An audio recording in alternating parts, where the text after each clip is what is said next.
Hier trafen sie Amerika mitten ins Herz am 11. September 2001. 15 Jahre nach den Anschlägen feiert New York seine Helden, die Armee. Eine Parade zu Ehren der 1,5 Millionen Soldaten, den Rettern der Freiheit. Jedes Jahr am 11. November ehrt diese Parade Generationen von Soldaten. Von den Gefallenen des Ersten Weltkriegs bis hin zu den Rückkehrern aus dem Irak oder Afghanistan. Und ihre Ablösung steht schon bereit, der Nachwuchs, die Zukunft der mächtigsten Armee der Welt.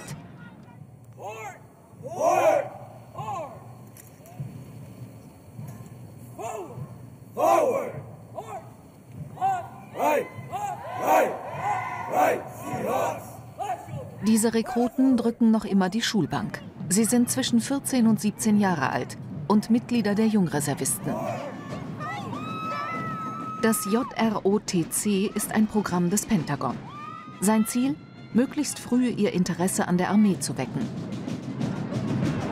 It's wonderful. You feel the true love for our country. You get that pride from as young as 3. My 6-year-old son and my 3-year-old son. It's just a pride that you're born with that pride.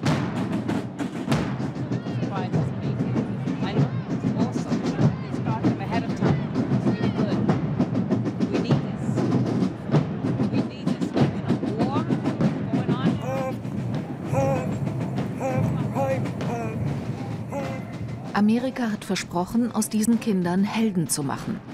500.000 Minderjährige sind bei den Jungsoldaten, überall in den USA. Sie sind die Hoffnung eines Landes, das Angst hat. Sie sollen dem Terror die Stirn bieten. Die erste Generation nach dem 11. September 2001.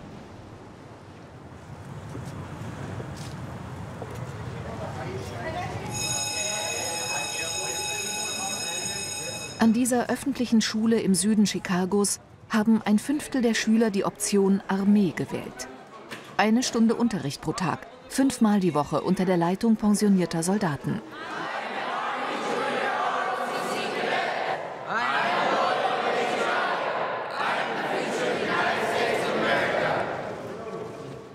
Diese Jugendlichen besuchen die 8. Klasse. Sie sind neu im Programm. Heute bekommen sie ihre Uniformen. Take seats. An mehr als 3000 öffentlichen Schulen lehrt auch die US-Armee. Schüler, die sich für die Option Armee entscheiden, sind vom Sportunterricht befreit. The biggest thing I'm looking at is just make sure your hair does not touch your ears. Vor ihnen liegt ein 4-jähriges Programm, geschrieben und finanziert vom Pentagon. What are some unauthorized colors?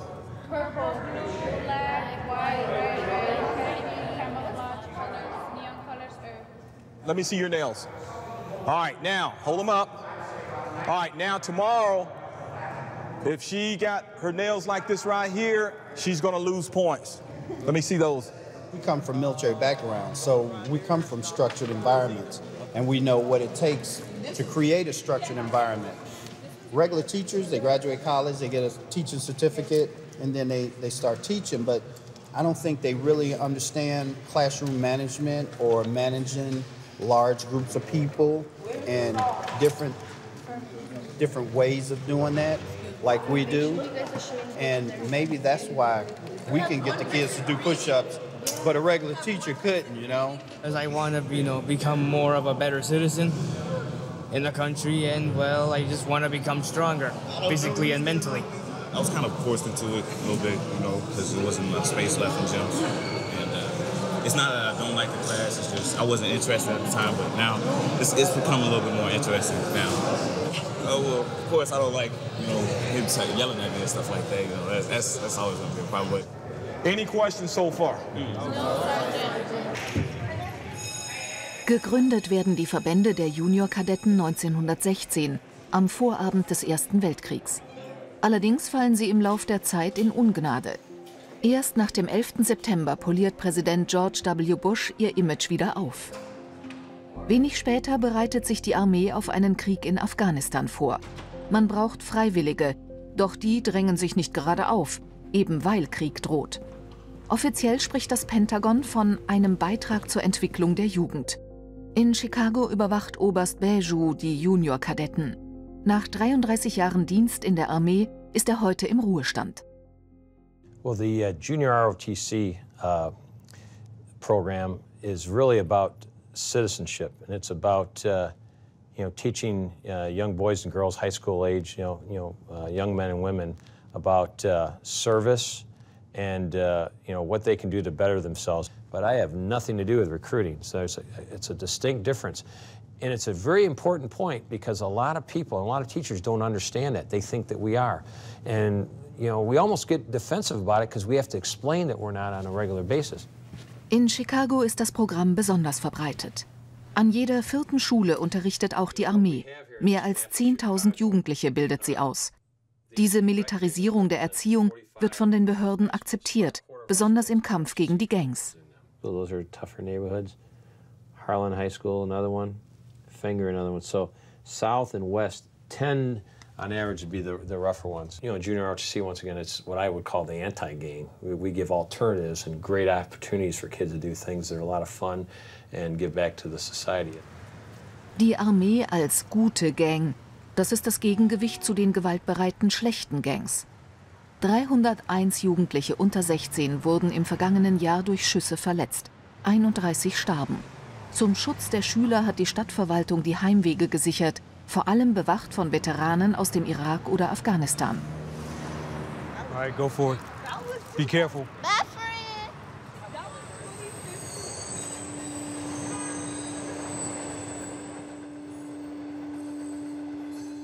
Jeden Abend sterben Menschen. Von den vergangenen 10 Jahren war 2016 für Chicago das tödlichste. Über 600 Tote, mehr als in jeder anderen amerikanischen Stadt. Auf den Straßen zwielichtige Gestalten. Ab 21 Uhr gilt für Jugendliche Ausgangssperre.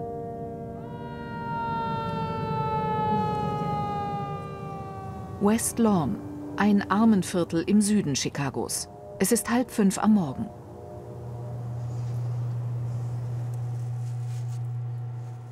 Jasmin ist 17. Sie macht sich für die Schule fertig. Seit 4 Jahren ist sie bei den Jungreservisten. I was kind of excited to wear it because it just looks so clean when you put it on, especially when you have your actual coat on and you see all those decorations on it. I guess it's just something of our appearance that people think we're not the type of people to get involved with out in the street. Eine Uniform und Regeln, Ordnung gegenüber dem Chaos. Für eine Kindheit, die von Gewalt geprägt wird.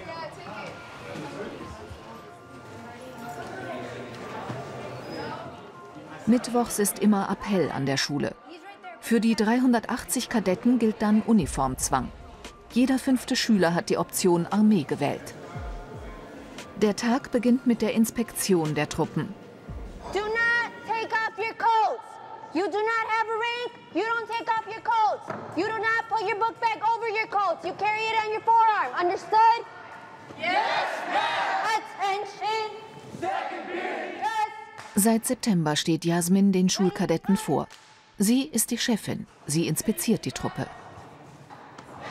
I feel like I'm at the army. Yeah, because at school we're so used to just doing everything maybe halfway and not actually giving it our 100. And when you see the army videos, you're like, oh my God, they're so strict. They have to do everything in unison. Whether you're shy or not, you're challenged to step up to any problem. So that makes you more comfortable with yourself, and it brings you out of your shell. So it pretty much gives you that confidence boost. Class! Ma'am! Let's try it again. You can be louder than that. Class! Ma'am! Attention! Present arms!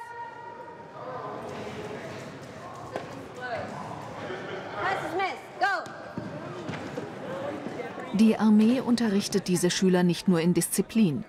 Sie erhalten auch Lektionen in der Geschichte der Streitkräfte, in Bürgerkunde oder trainieren ihre Kondition.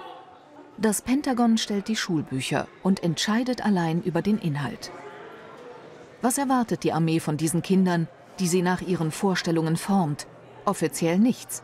Aber die Visitenkarten auf dem Tisch des Sergeants sind nur schwer zu übersehen. What is this? The little box on the This? Oh, the recruiters, they leave their cards. And these are different recruiters, Navy, Army, Marine Corps. And if a kid is interested in the military, we'll give them the card and they contact the recruiter, and the recruiter assists them in joining the military. And that's why I said that we don't recruit.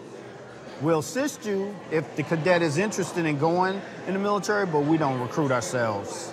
It's a win-win, because at the college level, if the kid meets the requirements, he or she could get either a full ride, 4 years, scholarship paid for, or 3, or even 2, and then at the end of their college, when they're about to graduate, then they would be commissioned as an officer in the Army, Air Force, or Navy, which actually pays very well. If you go to college the traditional way, there's no guarantees you'll get a job when you graduate college. Befürwortet die Schulleitung diese Unterrichtsmethoden? Wie beurteilen die Lehrer an Amerikas öffentlichen Schulen die Präsenz der Armee in den Klassenzimmern? Nancy Wiley, die Rektorin der Hubbard-Schule, sieht das pragmatisch. CPS is struggling sometimes, financially. So we have to be real careful about how we promote programs and how we finance programs. The JRTC program is funded through the district, so we don't take our school money to pay. It's kind of free teachers. Yes, it is, which is a nice thing. So, and they're all military, they're retired military officers, and they come in and they give back to the kids. So they get paid through the ROTC program in the city. So it's nice. It's something we don't have to pay for. So. Zum Unterricht gehören auch Aktivitäten morgens und abends, vor und nach der Schule. Formalausbildung, Parade, Militärmusik und Fahnentragen. Die Armee hat alle Freiheiten, tausenden amerikanischen Jugendlichen den Traum vom Soldatenleben mit militärischem Drill einzuimpfen. One unit, one march!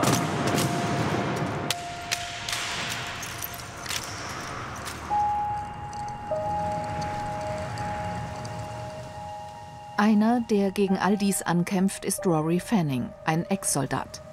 Was er gesehen und erlebt hat, das trieb ihn dazu, die Armee zu verlassen und seinem ehemaligen Arbeitgeber fortan die amerikanische Jugend wieder abspenstig zu machen. They're not communicating the full story to these young people. They ask me, Call of Duty is a very popular first shooter video game that a lot of kids play, and they asked me, is the military like Call of Duty? I was like, well, are the vast majority of people who die in Call of Duty civilians? They said no. Do you hear women and children screaming, when they see their son or daughter or child die in front of them in Call of Duty, the video game? No. Can you turn off Call of Duty? Yeah. Well, you can't turn off war. And a lot of these kids just don't hear the darker side. Rory Fanning war früher bei den Spezialeinheiten und kämpfte in Afghanistan. Heute versucht er, die Lehrer davon zu überzeugen, ihn an ihren Schulen vom Krieg berichten zu lassen. I signed up to prevent another terrorist attack, but by virtue of targeting so many innocent people, we were only creating the conditions for more terrorist attacks. There's an important statistic, between 1980 and 2001, there were 384 suicide bombs around the world, with only 10% of those suicide bombs directed at the U.S. and U.S. interests. Since 2001, there's been over 2,500 suicide bombs around the world, with 90% aimed at the U.S. and U.S. interests. I'm lucky if I speak to 3 schools a year. Just because the JROTC program is looked on generally positive. The teachers, because it's a positive program, don't necessarily want to rock the boat by bringing someone like me in to talk to the kids. And I don't fault them for it. I mean, it's a precarious work environment for so many teachers, unfortunately. So it hasn't been easy. The U.S. spends about $60 billion a year on education. We spend probably $600 billion a year on average on the military. So it's about 10 times more on the military than education. We closed 50 public schools here in Chicago. They said there's no money for the schools. So the military is filling in the blanks. Und das hauptsächlich in den armen Vierteln. Ethnische Statistiken sind in Frankreich verboten, nicht so in den USA. Die Kadetten der Chicagoer Jungreservisten sind zu 54% Latinos, zu 37% Afroamerikaner und nur zu 5% Weiße. Jasmins Eltern kamen vor 30 Jahren aus Mexiko nach Chicago. Im Viertel vermieten sie einen kleinen Raum für Empfänge. Jasmin ist das jüngste ihrer 4 Kinder. Abends nach der Schule geht sie ihnen immer zur Hand. In 6 Monaten wird sie ihren Abschluss machen. Sie träumt davon, zur Uni zu gehen und Sozialarbeiterin zu werden, Designerin oder Anwältin.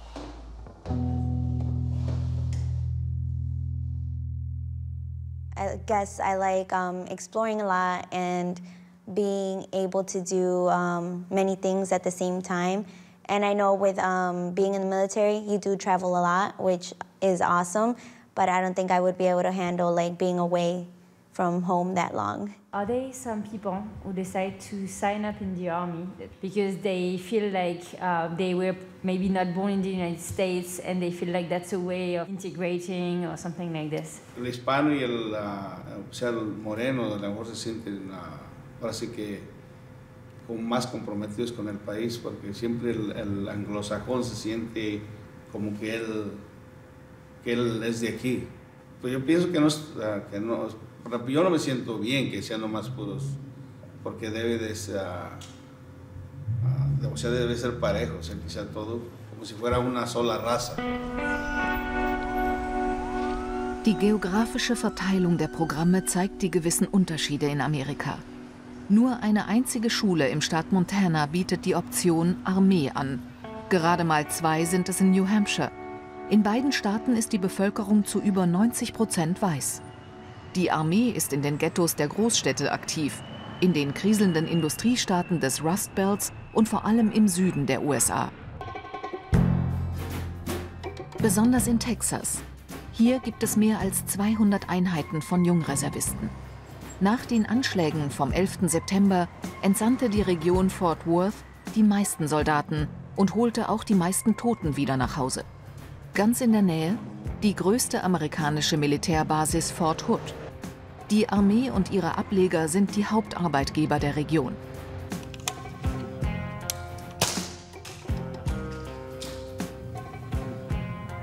Hier richtet die Armee an den Schulen Schießstände ein und unterrichtet die Schüler im Umgang mit Waffen. Jeden Morgen, 1 Stunde vor Unterrichtsbeginn, trainieren diese jungen 14-jährigen Texaner Schießen. Are they real rifles? Yeah, they're real rifles. They shoot about 500 feet, between 500 and 600 feet a second, so they're very powerful. And it's not dangerous for the kids? No, it's pellet. It's a soft pellet. The hope is when they leave here, they can go home and teach adults, because many adults don't know how to safely handle rifles, and especially other kids that have pellet rifles, BB guns, you know. They don't know. A lot of them haven't been through safety classes. Pledge allegiance to the flag of the United States of America and to the republic for which it stands. I pledge allegiance to thee, Texas, one state, under God, indivisible. You're the future of America. You're the ones who can control the type of country we continue to have. Fear is that thing that you can control. You know that, right? You control fear, not let it control you. Because if you adhere to that Army value of courage, you're going to do what's right, whether you're in the classroom and even on the battlefield. How many are interested in maybe joining the military? And could you tell us why? Who wants to tell us why? Like other jobs, you would be like sitting in an office all day, or something that you want to do will just get boring after a few years. But I know the military will give me a chance to reach out to others and also make me a better person. So that's why I want to join the military. Actually, I already joined the military. I ship off in July. So what my classmate Budna was saying, you can't go wrong with the military. It's a great stepping stone for whatever career you want to do. The military is great in every way. You know, it builds leaders every single day. That way it carries our country. We can control more. We can actually embrace and inspire more with that type of power. That's why I think the military is like great things to do, and that's why I joined. So you already joined, but you're in high school, you're in the... I ship off right after graduation.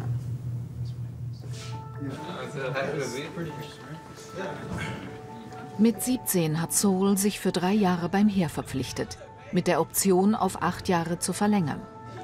Möglich macht dies ein Programm namens Future Soldat, das es der Armee gestattet, diese Jugendlichen schon zu Schulzeiten einzuschreiben. Jeden Donnerstag trifft er seine Ausbilder, die ihn auf den Militärdienst vorbereiten, bis er seinen für die Armee obligatorischen Abschluss hat. What's up, guys? Der junge Mann fährt einen Sportwagen. Das Geld hat er sich in einem Taco-Restaurant verdient. Die Armee hat versprochen, ihn zum Panzerfahrer auszubilden. I really will miss it. I really will. But I can always come back and look back at my memories. Be proud of where I came from, you know? I hope whenever I do come back, that I can come back and see them and see that they're all there. I started here, I came here. Go look at my picture on the wall.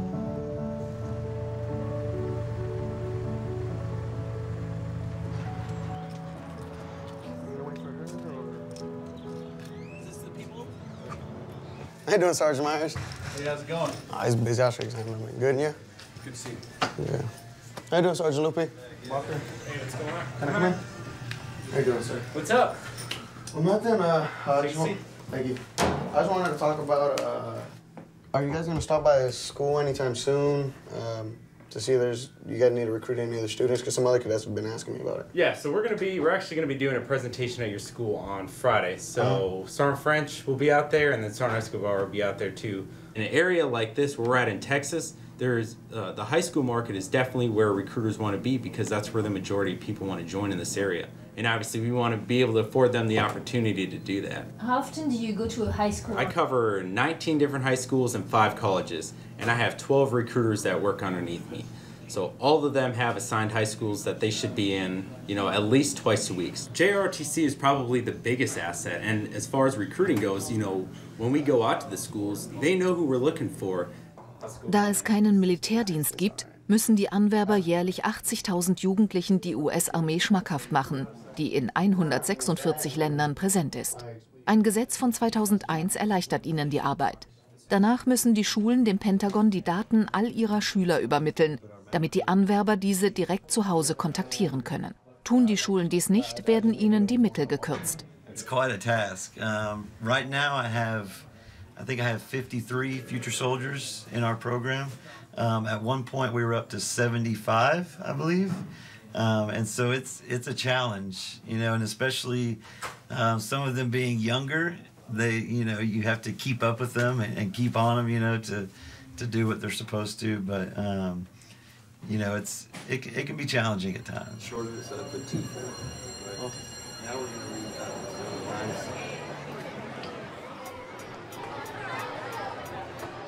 Der Kampf um die Herzen beginnt schon an der Grundschule. Jedes Regiment der Militärbasis von Fort Hood unterhält eine Partnerschaft zu einer Schule. Bei der Operation Verführung beschäftigen sich die Soldaten jährlich Hunderte von Stunden mit diesen Kindern.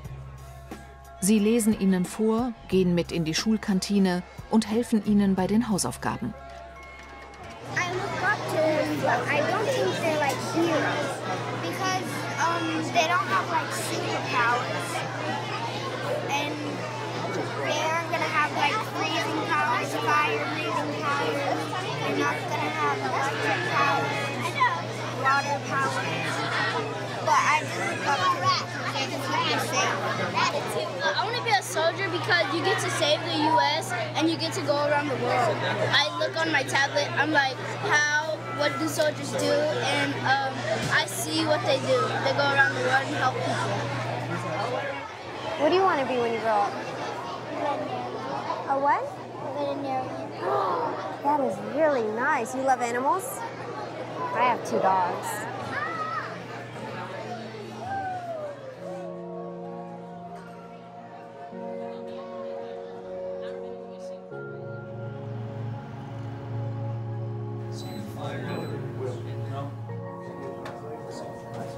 40% der Jungreservisten verpflichten sich nach der Schule bei der Armee.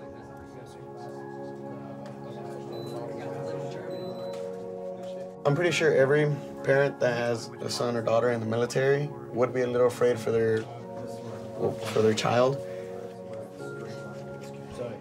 From here on out, I'm pretty much more responsible for it.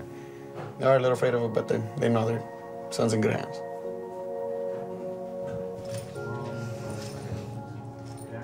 All right, French. Later, sir.